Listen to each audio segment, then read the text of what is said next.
പ്രിയമുള്ള പ്രേക്ഷകരെ, ദൈവം സൃഷ്ടിച്ച ഏറ്റവും മനോഹരമായ സൃഷ്ടിയാണ് കുടുംബം. ആ കുടുംബത്തിൻ്റെ അടിസ്ഥാനം സ്നേഹമാണ്. പണത്തിനു മീതെ പരുന്തും പറക്കില്ല എന്ന പഴഞ്ചൊല്ലിൻ്റെ ആവർത്തനമെന്നോണം ഇന്ന് സ്നേഹത്തിൻ്റെ കൂടാരങ്ങൾ പലപ്പോഴും ശിഥിലമായിക്കൊണ്ടിരിക്കുകയാണ്. അത്തരം അഭിനവ യാഥാർത്ഥ്യങ്ങളുടെ നേരെ വിരൽ ചൂണ്ടുന്ന ഒരു ചെറുനാടകമാണ് ഇന്ന് നിങ്ങൾക്ക് മുമ്പിൽ അവതരിപ്പിക്കുന്നത്. ഇതിലെ കാഴ്ചകളും സംഭാഷണങ്ങളും ഒന്നും പുതുമയുള്ളതല്ല. നമുക്ക് ചുറ്റും ആവർത്തിക്കുന്ന ചില പതിവ് യാഥാർത്ഥ്യങ്ങൾ മാത്രം. വിനയപൂർവ്വം ആരംഭിക്കട്ടെ നസ്രസിലെ തണൽ മരങ്ങൾ.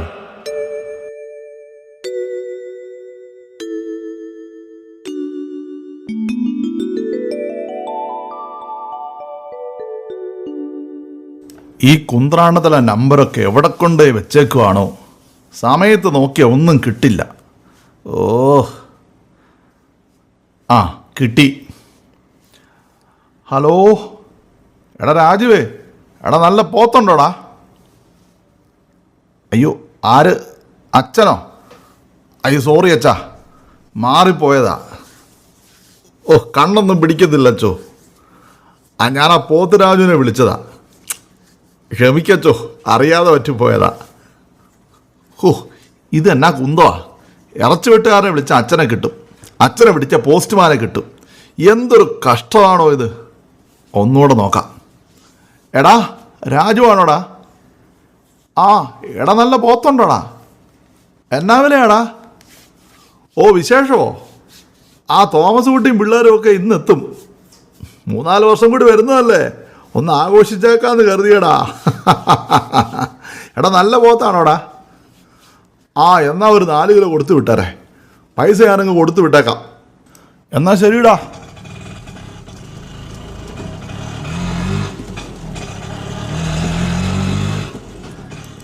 ഇതാരായി രാവിലെ തന്നെ? എന്നാ പറ്റിയിട്ട് നിനക്ക്? ഒന്നും പറയണ്ട, പള്ളിയുടെ മുറ്റത്ത് മൊത്തം പുല്ലല്ലേ. മഴയത്ത് നനഞ്ഞു കിടന്നത് കൊണ്ട് കാലൊന്ന് തെന്നി. എന്നിട്ട് വല്ലതും പറ്റിയോടി? ഭാഗ്യത്തിന് ദൈവം സഹായിച്ച് നടുവിടിച്ചു വീണില്ല. ലക്ഷ്മി വന്നില്ലേ ഇതുവരെ? ഇല്ല. ചൂട് വല്ലതും പിടിക്കണമെങ്കിൽ ഞാൻ വരാം. വേണ്ട, ഞാൻ കുറച്ച് കുഴമ്പെടുത്ത് തേച്ചോളാം. വലിയ പ്രശ്നമൊന്നുമില്ല. തോമസ് കുട്ടി വിളിച്ചായിരുന്നോ? അവരെവിടെ എത്തിയോ ആവോ? അവനല്ലല്ലോ എന്നെ ഒന്നും വിളിക്കത്തില്ലല്ലോ, നിന്നോടല്ലേ പറഞ്ഞത്. എന്തിനാ നിങ്ങൾ എപ്പോഴും അതൊക്കെ പറഞ്ഞ് അവനെ വേദനിപ്പിക്കുന്നത്? അവനൊരു തെറ്റ് സംഭവിച്ചു പോയി, അതിനിങ്ങനെ എപ്പോഴും അവനെ കുറ്റപ്പെടുത്തണോ? കുറ്റപ്പെടുത്തിയതല്ലടി, നമുക്കവൻ ഒറ്റ മകനല്ലേ ഉണ്ടായിരുന്നുള്ളൂ. എന്തൊക്കെ സ്വപ്നം കണ്ടതാ അവനെക്കുറിച്ച്. എന്നിട്ടിപ്പോ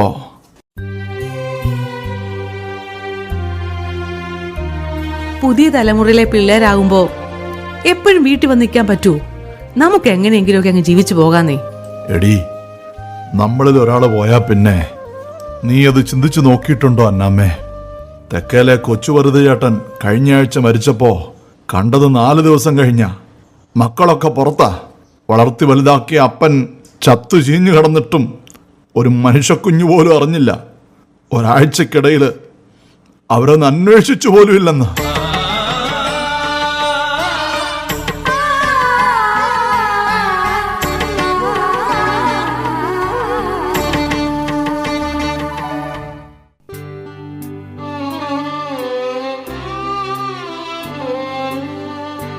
ലക്ഷ്മി, എന്താ വരാൻ താമസിച്ചത്?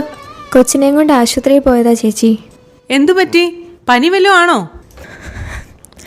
ഇന്നലെ അയാൾ വീണ്ടും വീട്ടിൽ വന്നു ചേച്ചി. എന്നെ അയാൾ തല്ലുന്നത് കണ്ട് കൊച്ചു പോയി അയാളെ പിടിച്ചു. അയാളതിനെ ചവിട്ടി. കൊച്ചു തെറിച്ചു പോയി. എൻ്റെ കൊച്ചിൻ്റെ കൈവിരൽ ഒടിഞ്ഞു പോയി ചേച്ചി.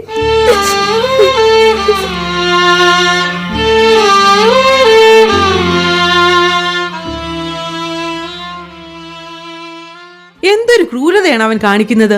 അവനെതിരെ ഒരു കേസ് കൊടുത്തുകൂടെ നിനക്ക്? എനിക്ക് പേടിയാ ചേച്ചി. ആരാ എനിക്കുള്ളത്? അയാൾ എൻ്റെ കൊച്ചിനെ കൊന്നുകളെ. ലക്ഷ്മി വിഷമിക്കാതെ, ഞാൻ ജിസമോളോട് പറയാം. അവൾ എന്തേലും ഒരു വഴി കാണും. ചേച്ചി, എനിക്കൊരു സഹായം ചെയ്യാമോ? സിസ്റ്ററിനോട് പറഞ്ഞ് എൻ്റെ കൊച്ചിനെ അവരുടെ അനാഥാലയത്തിൽ ചേർക്കാമോ? ഇങ്ങനെ കിടന്ന് നരകിക്കുന്നതിലും ഭേദം പിന്നെ ഞാൻ എവിടെയെങ്കിലും പോയി ചത്തോളാം.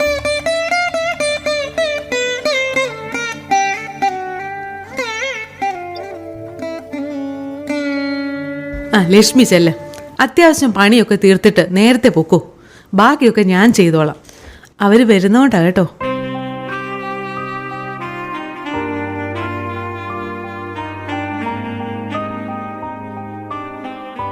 എന്ത് പറ്റിയടി അവക്ക്? അവൻ വീണ്ടും പ്രശ്നം ഉണ്ടാക്കുവാണോ? പാവം കൊച്ച്, അതിനെയും കൊണ്ട് അവൾ ഒറ്റയ്ക്ക് എന്നാ ചെയ്യാനാ? ആ, പറയുന്നതൊക്കെ ഞാൻ കേട്ടു. ദാ ഇത് ലക്ഷ്മിക്ക് കൊടുത്തേരെ, ആശുപത്രിയിലെ ചെലവനാന്ന് പറഞ്ഞാൽ മതി. വർക്കിച്ചേട്ടോ, ഇതാ പോത്ത് കൊണ്ടുവന്നിരിക്കുന്നു. നല്ല കിടിലം പോത്താ. ആ, വാവച്ചനോ, നീ മീൻ കച്ചവടം നിർത്തി ഇപ്പൊ പോത്ത് കച്ചവടം തുടങ്ങിയോ? ഓ, ഞായറാഴ്ച മാത്രം പോത്ത്, ബാക്കി ദിവസം മീനാന്നേ. പോത്താണെങ്കിൽ പള്ളിപ്പോക്ക് മുടങ്ങത്തില്ല. ആ പിന്നെ തോമസ് കുട്ടി ചേട്ടനൊക്കെ എന്നാ വരുന്നത്? ഇന്ന് ഉച്ചയ്ക്ക് മുമ്പ് വരുമെന്നാ പറഞ്ഞത്. എന്നാലും നിങ്ങൾ ഭാഗ്യമുള്ളവരാ. എന്താ ഒരു കുറവ്? തോമസ് കുട്ടി ചേട്ടന് നല്ല ജോലി, ഒരു മകളാണെ കന്യാസ്ത്രീ. ജീവിതം ആഘോഷിക്കാൻ ഇനി എന്ത് വേണം? ഒരു കണക്കിന് പൈസ ഉണ്ടാകാതിരിക്കുന്നതാടോ നല്ലത്. എന്നാ ഒക്കെ പറഞ്ഞാലും പൈസയ്ക്ക് പൈസ തന്നെ വേണം വർക്കിച്ചേട്ടാ. നാളെ നല്ല മീൻ വല്ലതും ഉണ്ടെങ്കിൽ കൊണ്ടുവന്നേക്കണം.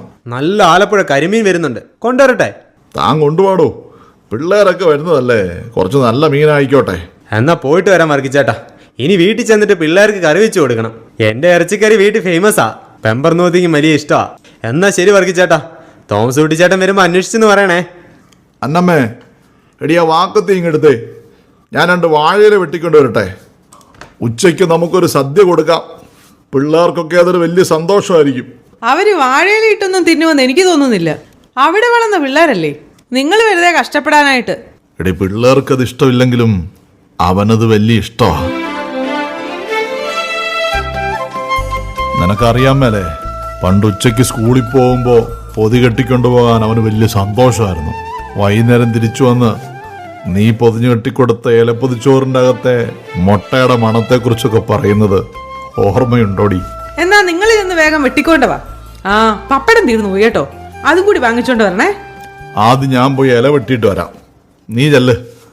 ആ, പിന്നെ ലക്ഷ്മിയെ നേരത്തെ വീട്ടിൽ വിട്ടേരെ, ഞാനിപ്പോൾ വരാം.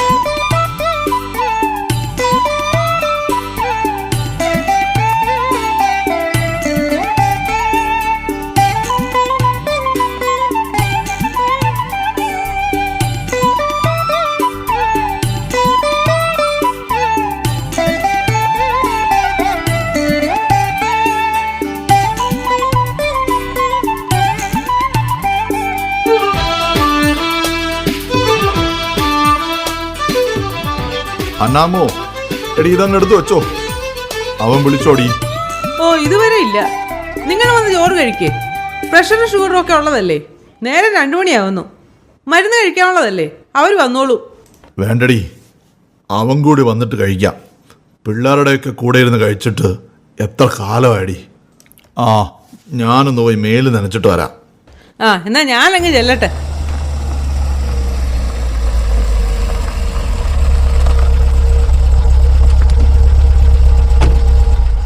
പുറത്താരോ വന്നിട്ടുണ്ടെന്ന് തോന്നുന്നു. അവരാണോ? അവരാന്നാ തോന്നുന്നേ. നിങ്ങൾ മുഖം വീർപ്പിച്ച് നിൽക്കാതെ അവനോടും അവളോടും മിണ്ടണം കേട്ടോ.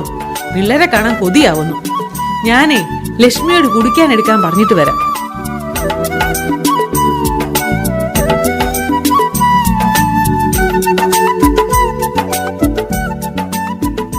ആ, വന്നോ? തിരുവനന്തപുരത്താണോടാ വന്ന? അതെ, കുറച്ച് ലേറ്റായി. ആ, എടാ തോമസ് കുട്ടി, നീ വന്നോടാ. എടാ, അവളും പിള്ളേരും ഒക്കെ എന്തിയേടാ? അവൾക്കെന്തോ ലീവ് എടുക്കാൻ പറ്റിയില്ലാന്ന്. അവളില്ലാതെ പിള്ളേരും വരില്ല. പിന്നെ ഞാനും നിർബന്ധിച്ചില്ല, അവർക്കിവിടെ ഒന്നും സെറ്റാകത്തില്ല.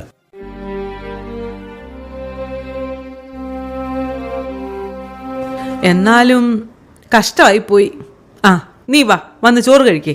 ഞാൻ വന്നപ്പോൾ പുറത്തുനിന്ന് കഴിച്ചു.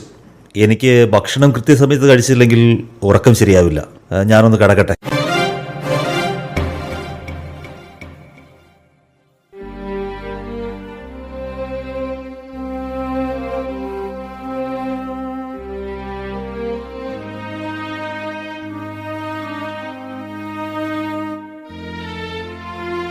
ചാച്ച, അന്നമ്മോ, വിളമ്പ് വെച്ചതൊന്നും തിരിച്ചെടുത്ത് വെക്കണ്ട, ഞാൻ കഴിക്കാൻ വരുവാ. നല്ല വിശപ്പുണ്ട് എനിക്ക്. അവൻ എന്നാ പറ്റി? അവനെന്താ ഇങ്ങനെ? മക്കൾ വലുതാകുമ്പോ അപ്പനമ്മമാർ അവരിൽ നിന്നൊന്നും പ്രതീക്ഷിക്കരുത്. അതാണടി പുതിയ ലോകത്തിന്റെ പാഠം. ബൈബിളിൽ ഒരു കഥ പറയുന്നുണ്ട്. വിളിച്ചവർ വരാതിരുന്നപ്പോ വിളിക്കപ്പെടാത്തവരെ കൂടെ ഇരുത്തി വിരുന്നു കൊടുത്ത ഒരു കഥ. അകത്ത് പോയി പാത്രം എടുത്തു വെക്ക്. 1 അല്ല 3. അവൻ വരുന്നില്ലെന്നല്ലേ പറഞ്ഞത്, പിന്നെ ആർക്കാ? 3 വേണം. അവളെയും കൂടി വിളിക്ക, ലക്ഷ്മിയെ. അല്ലെങ്കിൽ നമ്മൾ ഒറ്റയ്ക്കായി പോകും അന്നാമ്മേ.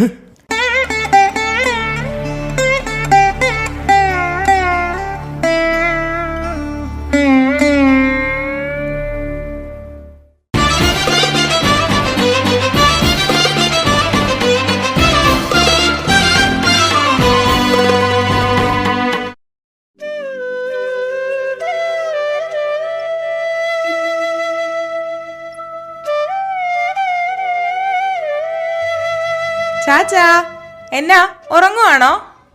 ആ മോളോ? ആ ജിസ്മി മോളെ, നീ എന്താ ഒന്നും പറയാതെ ഇങ്ങോട്ട്? എനിക്കെന്താ, എന്റെ വീട്ടിൽ വന്നുകൂടെ? കർത്താവിനെ കെട്ടിച്ചു കൊടുത്തെങ്കിലും ഇതിപ്പോഴും എന്റെ വീട് തന്നെയാണ്. എവിടെ എന്റെ ചേട്ടൻ? നേരിട്ട് കണ്ടാലെങ്കിലും ഓർമ്മയുണ്ടോയെന്ന് നോക്കട്ടെ. എവിടെ? അതൊന്നും പറയണ്ട മോളെ. അവരെല്ലാവരും കൂടി വരുമെന്നും പറഞ്ഞ് ചാച്ചൻ ആഴ്ചകൾക്ക് മുമ്പേ തുടങ്ങി ഒരുക്കവാ. വലിയ സന്തോഷമായിരുന്നു. പക്ഷെ അവൻ മാത്രമേ വന്നുള്ളൂ. വന്നതും എന്തൊക്കെയോ മാറ്റം. അവൻ പഴയതുപോലൊന്നും അല്ല മോളെ. ചാച്ചന് വലിയ വിഷമമായി. അതൊക്കെ നിങ്ങൾക്ക് തോന്നിയതായിരിക്കും. എവിടെ? ഞാൻ ചോദിക്കാമല്ലോ അവനോട്. അവൻ വന്നു, അകത്ത് കയറി, പിന്നെ മുറി കയറിയിരുന്നു, പിന്നെ ഇപ്പോൾ ഇതേ എങ്ങോട്ടും ഇറങ്ങിപ്പോയി. മോളെ, ശരിക്കും അവനെന്തോ പ്രശ്നമുണ്ട്. എനിക്ക് തോന്നുന്നത് പണ്ടത്തെ പ്രശ്നം കാരണം ചിലപ്പോൾ നിങ്ങളെ ഫേസ് ചെയ്യാൻ ബുദ്ധിമുട്ടുണ്ടാവും. അങ്ങനെയല്ല മോളെ, എനിക്കെന്തോ പേടിയാകുന്നു. ആ മോള് വല്ലതും കഴിച്ചോ? ഓഹോ, ഇവിടെ അമ്മയുടെ കൈ കൊണ്ടുണ്ടാക്കിയത് കഴിക്കാൻ വേണ്ടിയാണ് മഠത്തിലെ ഫീസ്റ്റ് പോലും വേണ്ടാന്ന് വെച്ച് വന്നത്. നല്ല വിശപ്പ്. എന്നതാ ഉള്ള കഴിക്കാൻ? എല്ലാം ഉണ്ട് മോളെ. ഉണ്ടാക്കി വെച്ചതൊന്നും ആരും കഴിക്കാനില്ലാഞ്ഞിട്ട് ഞാൻ അത് ലക്ഷ്മിക്ക് എടുത്തു കൊടുത്തു. പാവം, അവളുടെ കൊച്ചിന്റെ കൈ അവൻ തല്ലി ഒടിച്ചു. നിന്റെ ഓർഫനേജിലെങ്ങാനും ആ കൊച്ചിനെ നിർത്താൻ പറ്റുമോ എന്ന് ചോദിക്കാൻ പറഞ്ഞു. അതൊക്കെ നമുക്ക് പിന്നെ പറയാം. വേഗം എനിക്ക് ഫുഡ് എടുത്തേ. എന്നതാ സ്പെഷ്യല്? ആ നീ വാ, എല്ലാം തിന്ന് തീർത്തിട്ടേ നിന്നെ ഞാൻ വിടൂ.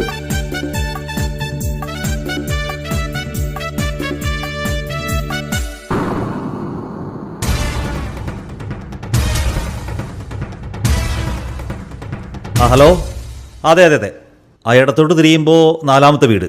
ആ അത് തന്നെ, ആ നീല പെയിൻ്റ് അടിച്ച വീട്. അത് തന്നെ, അകത്തേക്ക് പോന്നോളൂ, ഞാനിവിടെ ഉണ്ട്. ആ ചേട്ടായി വന്നോ? ഞാൻ അറിഞ്ഞില്ല, അകത്തായിരുന്നു. നിന്റെ വക്കീൽ പണിയൊക്കെ എങ്ങനെ പോകുന്നു? ഓ, അത് പാസ്സായെന്നല്ലേ ഉള്ളൂ. പിള്ളേരുടെ കൂടെയാണ് എപ്പോഴും. ആ ഓർഫനേജുമായി ബന്ധപ്പെട്ട് കുറെ കേസൊക്കെ ഉണ്ട്. അതാണ് ഇപ്പോഴത്തെ പണി. ഇപ്പോൾ അച്ഛന്മാർക്കും കന്യാസ്ത്രീമാർക്കും ഇതാണല്ലോ പണി. ചേട്ടായി എന്താ അങ്ങനെയൊക്കെ പറയുന്നേ? നേരത്തെ പള്ളിയിൽ നിന്ന് ഇറങ്ങാത്ത ആളായിരുന്നല്ലോ. അതൊക്കെ അന്ന്. ഇപ്പോൾ വിവരം വെച്ചപ്പോഴാണ് മനസ്സിലായത് ഇതൊക്കെ വെറും തട്ടിപ്പാണെന്ന്. അതെന്നാ ചേട്ടായി അങ്ങനെ പറഞ്ഞത്? പള്ളിയിൽ വെച്ച് കല്യാണം നടത്താൻ എല്ലാരും പറഞ്ഞതല്ലേ? അതങ്ങനെയാ, ഓരോരുത്തർക്കും സ്വന്തം കാര്യം വരുമ്പോഴല്ലേ അറിയൂ. ചേട്ടായി എന്താ ഇപ്പൊ ഇങ്ങനെയൊക്കെ സംസാരിക്കുന്നേ? ഇതുവരെ ഇങ്ങനെയൊന്നും അല്ലല്ലോ. നീ ആദ്യം പോയി ക്രിസ്ത്യാനികളെ നന്നാക്കാൻ നോക്ക്, ഇങ്ങോട്ട് വേണ്ട. അതെന്താ, ചേട്ടായി ക്രിസ്ത്യാനിയല്ലേ? ഇപ്പൊ അല്ലെന്ന് തന്നെ അങ്ങ് കൂട്ടിക്കോ. നീ എന്നെ വർത്താനാടാ ഈ പറയുന്നത്? ദൈവദോഷം പറയരുത്. വായി തോന്നുന്നതെല്ലാം പറയുക. ഒരു മതം മാത്രമല്ലല്ലോ ഈ ലോകത്തുള്ളത്. ആരാ? ആ രജിസ്റ്റർ ഓഫീസിൽ നിന്നാ. ഈ സാറ് പറഞ്ഞിട്ട് വന്നതാ. ഇതെന്നാ ചേട്ടായി കാണിക്കുന്നേ? നീ എന്താടാ ഇവിടെ വല്ല കച്ചവടം നടത്തുന്നുണ്ടോ? ചാച്ചൻ അറിയാത്ത എന്ത് കച്ചവടമാണ് ഇവിടെ നടക്കുന്നത്? വയസ്സാങ്കാലത്ത് എല്ലാവർക്കും കൂടി വലിയ പുണ്യം മൂത്തിട്ടെ വലിയ കന്യാസ്ത്രീ മഠത്തിന് എഴുതി കൊടുക്കാതിരിക്കാൻ ഞാനൊരു മുൻകരുതലെടുത്തതാ. ചേട്ടായി, നിനക്കെന്താടാ അവളെ കെട്ടിയപ്പോ നിന്റെ വെളിവ് നഷ്ടപ്പെട്ടോ? വെളിവ് നഷ്ടപ്പെട്ടതേ നിങ്ങൾക്കാ. എല്ലാരും കൂടെ ചേർന്ന് എല്ലാം എഴുതി കൊടുക്കാൻ വേണ്ടിയല്ലേ ഇവളിവിടെ കയറി ഇറങ്ങുന്നത്.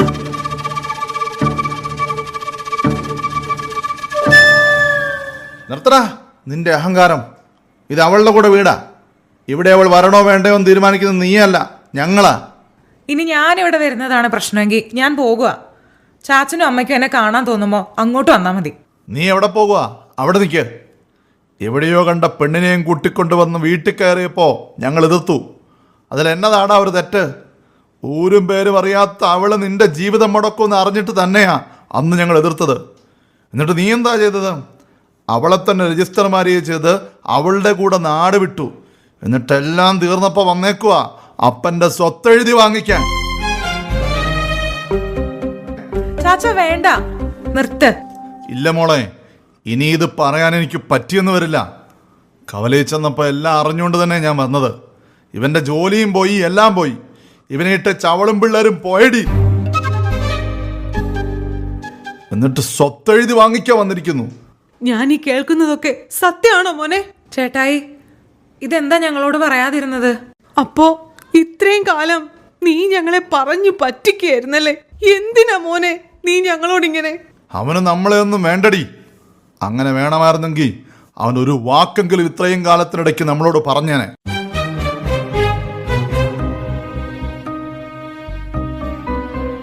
ചാച്ച, നമുക്ക് എങ്ങനെയെങ്കിലും ചേട്ടായിയെ പറഞ്ഞു മനസ്സിലാക്കണം. എന്തു മനസ്സിലാക്കാൻ? ഓരോ തവണ അവൻ ഫോൺ വിളിക്കുമ്പോഴും ഒരു തവണയെങ്കിലും എന്നെ ഒന്ന് അന്വേഷിക്കുകയെങ്കിലും ചെയ്യുമെന്ന് ഞാൻ കരുതി. പക്ഷെ ഇല്ല. പ്രായമാകുമ്പോ അപ്പനമ്മമാരെ കേൾക്കാൻ കൊതിക്കുന്ന ഏറ്റവും സന്തോഷമുള്ള ശബ്ദം തൻ്റെ മക്കളുടെ സ്നേഹമുള്ള ഒരു വിളിയാ. അതുപോലും അവൻ എനിക്ക് തന്നില്ല മോളെ.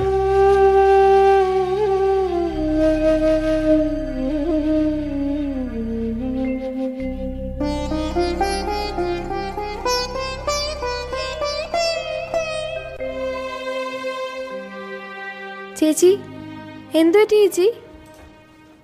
എഴുന്നേൽക്ക് ചേച്ചി. അയ്യോ സിസ്റ്റർ, ചേച്ചി. അമ്മേ, അമ്മേ.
അച്ഛൻ ഇവിടെ എങ്ങനെ തന്നെ നിൽക്കും?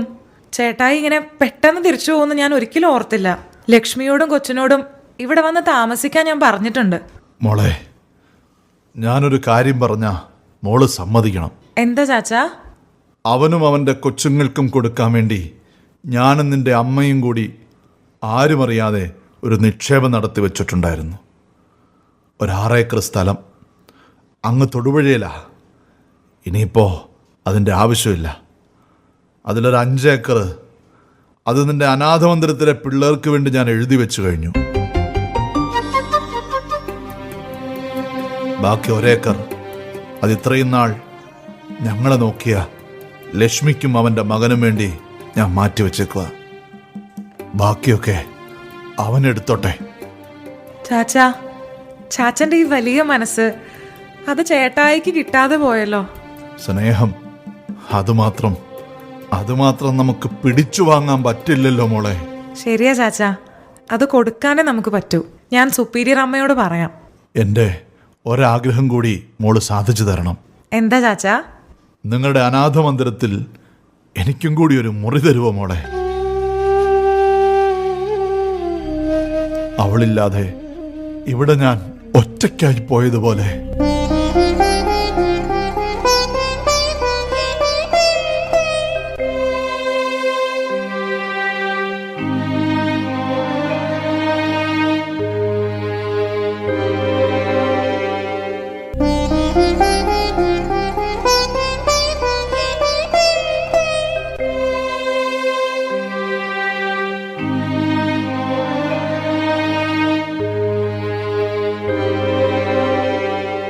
എടി അന്നാമ്മേ, ഇപ്പോ എനിക്കൊരു സമാധാനമുണ്ട്. എല്ലാ ഉത്തരവാദിത്വവും ഇറക്കി വെച്ചപ്പോ. ഒരാൾ കാണാൻ വന്നിട്ടുണ്ട് കേട്ടോ.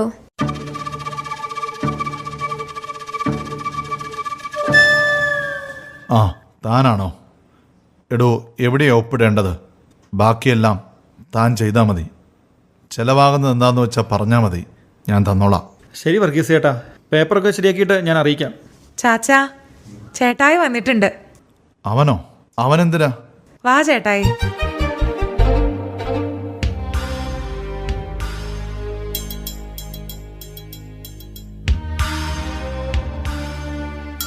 ചാച്ചാ, എന്തിനാടാ വന്നത്? നീ ചോദിച്ചതൊക്കെ നിന്റെ പേരിൽ തന്നെ എഴുതി വെച്ചിട്ടുണ്ട്. അല്ലെങ്കിലും നിനക്കുള്ളതായിരുന്നല്ലോ എല്ലാം. പിന്നെ എന്തിനാണ് നീ? ചാച്ചാ, ചാച്ച എന്നോട് ക്ഷമിക്കണം. കടം വാങ്ങി മടുത്തപ്പോഴാണ് ഞാൻ ഇങ്ങനെയൊക്കെ ചിന്തിച്ചു പോയത്. അതന്ന് പറയാനുള്ള ധൈര്യം എനിക്കുണ്ടായിരുന്നില്ല.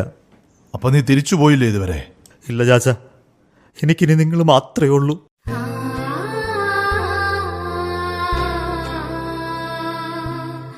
മോനെ തോമസ് കുട്ടി, നീയാണ് മോനെ ഞങ്ങളെ ഉപേക്ഷിച്ചു പോയത്.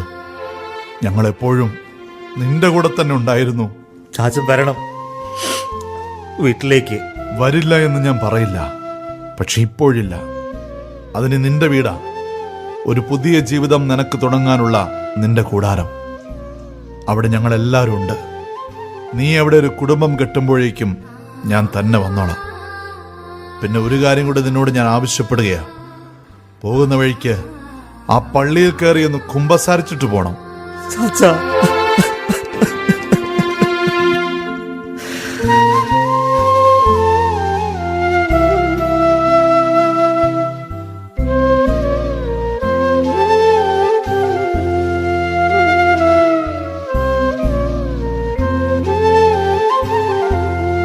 മോളെ, നീ ഒന്ന് മടത്തിപ്പോകണമെന്ന് പറഞ്ഞ് വാശി പിടിച്ചു നിന്നപ്പോ ഞങ്ങളോർത്തു നിന്നെ ഞങ്ങൾക്ക് എന്നേക്കുമായി നഷ്ടപ്പെടുകയാണെന്ന്. പക്ഷേ ഇന്നാണ് നിന്റെ ഈ വിളി എത്ര മനോഹരമാണെന്ന് എനിക്ക് ബോധ്യമായത്.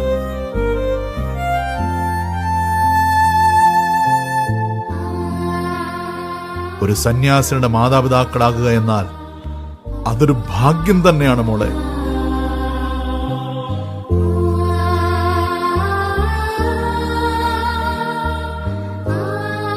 ചാച്ചാ, ഈശോ മിശിഹായ്ക്ക് സ്തുതിയായിരിക്കട്ടെ. എപ്പോഴും എല്ലായ്പ്പോഴും സ്തുതിയായിരിക്കട്ടെ മോളെ.